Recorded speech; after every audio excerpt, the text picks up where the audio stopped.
मैं यहाँ जरा दो ज़हन में हूँ।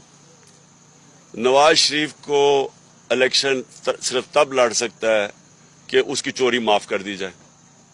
अब जब आपने उसकी चोरी माफ कर दी, क्योंकि चोरी तो सामने है, 4 बड़े बड़े लंदन के फ्लैट हैं इसके अरबों रुपए के, बता नहीं सकता पैसा किधर से है, बेटी के नाम पे फ्लैट लिए हुए हैं।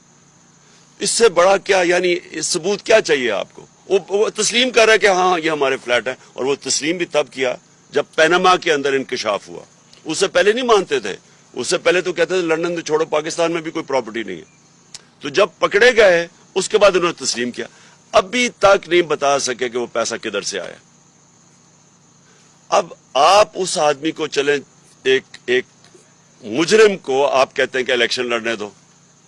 मेरा तो पूरा दिल है कि देखें, मैं तो एक स्पोर्ट्समैन रह चुका हूं, मैं तो कमजोर टीमों से खेलता ही मेरा दिल ही नहीं करता था। मैं शायद वाहिद कैप्टन था, जब कमजोर टीम आती मैं किसी और को खिलाऊं। तो मैं तो चाहता हूं कि वो आए और उसके साथ मेरा मुकाबला हो, लेकिन साथ साथ ये सोच लें कि फिर हमने मुजरिमों को, यानी जुर्म में कोई बुरी चीज ही नहीं है, कोई भी आके इलेक्शन लड़ ले। वैसे जो एनआरओ मिल गया, अब मुझे लगता है वो वैसे बरी हो जाएगा, तो चलो अच्छा आए मुकाबला करे।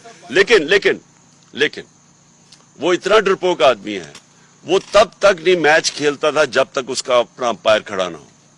जिमखाना क्लब के अंदर आज भी किसी से पूछ लें, बड़े लोग हैं, या अभी जो खेलते थे हमारे साथ, ये सलमान लोगी से पूछ लें, जो वो पहले अपना अंपायर लेके आता था दोनों तरफ, फिर खड़ा होकर बैटिंग करता था। बल्कि वो 1-2 सहाफियों ने भी ये